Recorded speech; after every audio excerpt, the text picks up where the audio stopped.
Hi, this is AJ. I chose to do my presentation on HR 755, which is Protecting Sibling Relationships in Foster Care Act. So, HR 755 was introduced by Nebraska Representative Don Bacon. And basically, it would create a competitive grant pilot program to fund 5 foster care entities that are committed to placing siblings together. The bill kind of targets sibling groups that are typically more hard to place together. Sibling placements can already be difficult, but sibling groups with 3 or more siblings, wide age range, or that include youth with complex needs, these are all harder to place. So it seems like he does have a firm grasp on what areas are typically struggles in child welfare, so that's actually good to see. So in the bill, Bacon uses the term complex needs, and later goes on to define this, and I think that's important because it's kind of a vague term. So how he defines complex needs is physical disability, age gap siblings, risky behaviors, both harm to self and harm to others, serious illness, siblings in foster care with a different parent, so like half siblings and stuff like that, mental health needs, and a trauma history. Now, I do think it is interesting that trauma history is included in complex needs because I feel like while it is a complex need, the majority of children entering foster care, a lot of them are going to have a trauma history. So I do feel it's a little strange to describe that like it's an edge case, which I feel like the bill does, but it is included in the bill. So with any kind of project like this, it's important to discuss funding and functionality, like how is it actually going to work? Because we can have ideas all day, but how is it going to be funded? How is it going to work? So if the bill passes, a 5-year grant will be given to select entities that specialize in sibling placements or have made a commitment to use the funds to facilitate specialized kind of programs to place siblings together. There are requirements made of these agencies. They have to use evidence-based practices. There's going to be reporting. They have to give updates on what's going on. They are going to be supervised. And different groups that can apply for this grant would be state agencies, tribal and local agencies, nonprofits, faith-based, and also community organizations. So, some positive aspects of the bill. One positive aspect is that siblings that fall under the umbrella that he's described are often separated. Many foster parents have an ideal age range for foster kids just because that's whose needs they're able to meet or just personal preference. So if you have siblings that are much younger, much older, it increases the likelihood of sibling separation. The same goes for siblings with high support needs and large sibling groups. Not all foster families are equipped to support these kids. By funding entities that specialize in placing these sibling groups or offering to fund entities to encourage more to place these siblings together, more siblings will end up being placed together. Studies have shown that there are potential benefits of doing this. So here are some potential impacts that placing siblings together can have. Siblings placed together have less time in placement. They have higher rates of reunification, and when reunification isn't possible, they have a higher chance of achieving permanence. They do better in school. They have a more stable placement. They have less emotional, behavioral issues. They have better mental health. Studies have shown that female children in foster care being placed with a sibling can really impact their socialization. It can make it a lot easier for them to learn how to interact with others. It has an improvement in them adjusting to their new residence. So overall, most entities recognize that placing siblings together is a best practice. And unless there's like reasonable cause for separation, they're going to try to do anything they can to keep siblings together. So what are some negative impacts? There have been some studies that have looked at multiple different studies, case studies, longitudinal qualitative studies, and what they've found is that while these studies show promising results from placing siblings together, they don't necessarily show that they do bad when they're apart.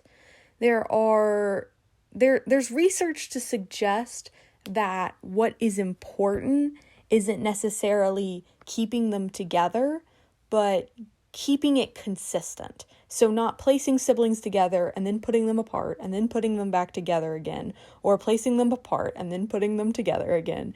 So there's some evidence to suggest that the key really is consistency and not necessarily being placed with your sibling. A lot of times, there is this misconception about attachment theory that siblings need to have this healthy attachment to each other. Attachment theory is actually more focused on a parental or caregiver role. So it doesn't necessarily inform sibling interaction. Overall, what they found is that a lot of the evidence that suggests that siblings have to be placed together was kind of made on shaky grounds. Like they would ask the parent their opinion when the parent wasn't the one that was actively looking after the kids. They only got to see them like once or twice a month.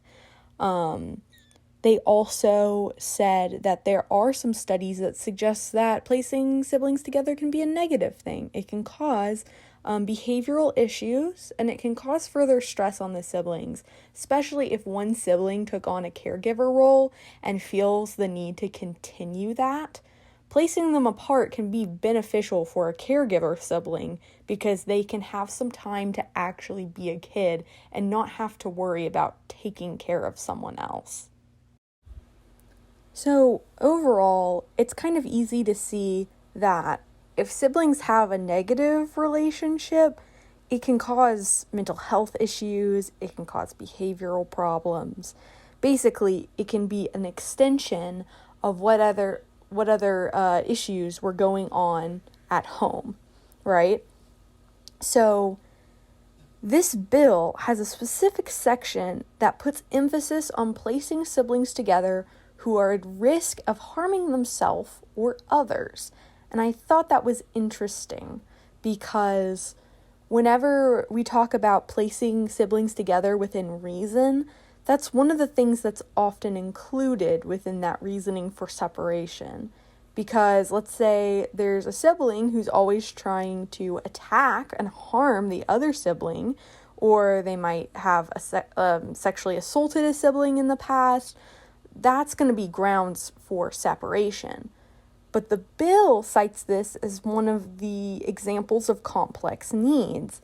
And so that asks the question of should that portion be included? Okay, so overall impact. Could this policy promote child welfare workers to go against evidence-based practices? The bill says that they need to follow them, but then there's that section that's saying that siblings should be placed together that are a threat to themselves or others. So it's interesting. I could see that being a potential conflict. I think overall, that section needs to be worded more clearly about its intention. Could this policy help children of color in the foster care system? Possibly. Children from diverse racial or ethnic backgrounds are more likely to be separated, so this bill could benefit them in a lot of ways. Does this policy promote well-being, permanency, and safety? Overall, when we look at the research, even though further research needs to be done on sibling placements, what we can say is that oftentimes when you place siblings together, we see a positive impact on well-being, we see a positive impact on permanency, and we see a positive impact on safety. So even if more information needs to be gathered, I think that placing siblings together overall is a best practice. So how does this policy relate to trauma? One negative aspect of the bill is that it encourages the placement of sibling groups in which one or more siblings has shown behavior that is a threat to others. Typically in foster care, we see sibling placements done within reason, and that means not only that siblings may be separated due to lack of foster parents willing and or able to take the siblings, but that siblings may be separated due to past conflicts or abuse within the sibling group. If there's evidence of physical, sexual, or emotional abuse, as well as excessive fighting between siblings, they might be separated for the betterment of the children. Without that caveat being explicitly stated, I just worry that with the financial incentive, agencies might feel pressure to go against their better judgment just to qualify or keep this grant. So here's a really great example that I pulled from the DHS site about complex sibling placements. A sibling group placement could disrupt because the foster parents cannot handle one of the siblings' behavior, but they want to continue parenting the others. The worker must decide whether to remove just the one child or the entire sibling group. An alternative would be to have a temporary specialized placement for the sibling with behavior problems if the foster parents are willing to work towards reintegrating this child into their family.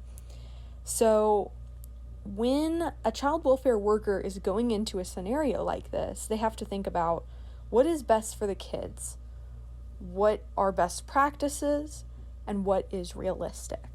And child welfare workers have to ask themselves these questions all the time.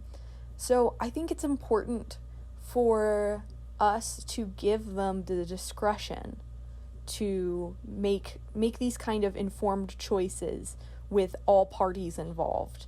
The parents, the foster parents, the kids, the case workers. It's really just complex decision making, and sometimes you're going to encounter scenarios like this that are difficult. I don't know if this bill fully allows for these nuances or not.